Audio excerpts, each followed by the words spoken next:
In 1895, Cornelius Vanderbilt II spent $7 million building this house, which is equivalent to more than $220 million in today's money.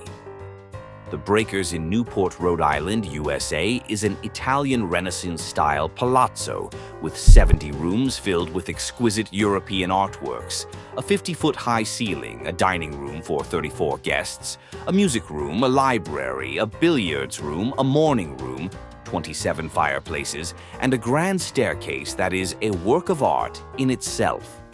The exterior of the Breakers is just as impressive, with its manicured gardens, terraces, and oceanfront views. As you can see, the house has everything one can dream of and more, but things designed to impress can also be an enormous financial burden.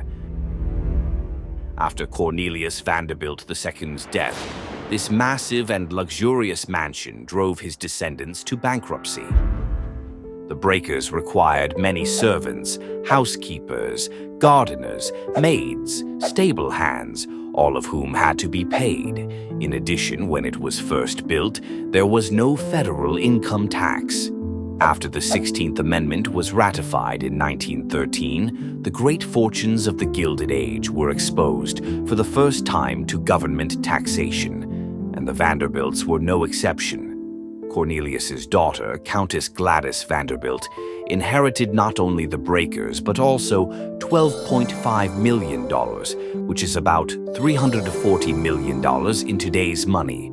She was definitely a wealthy woman, but her fortune wasn't enough to pay all those bills. In 1948, running low on funds and desperate to find a solution that would keep the Breakers in the family, Gladys Vanderbilt let Preservation Society of Newport County to turn her house into the tourist attraction. She moved out of the grand rooms on the first and second floors and decamped with her family into third-floor rooms.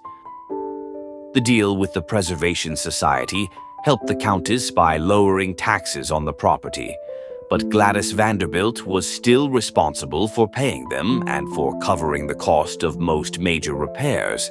The Breakers was sucking money out of her pockets constantly, so when she died in 1965, only thing her children inherited was the house with responsibilities, and they couldn't afford to keep it for long. 2 generations after it was built, in 1972, Gladys Vanderbilt's children sold the Breakers to the Preservation Society for $365,000, which is about $2.3 million in today's money and $218 million less than their grandfather paid to build it.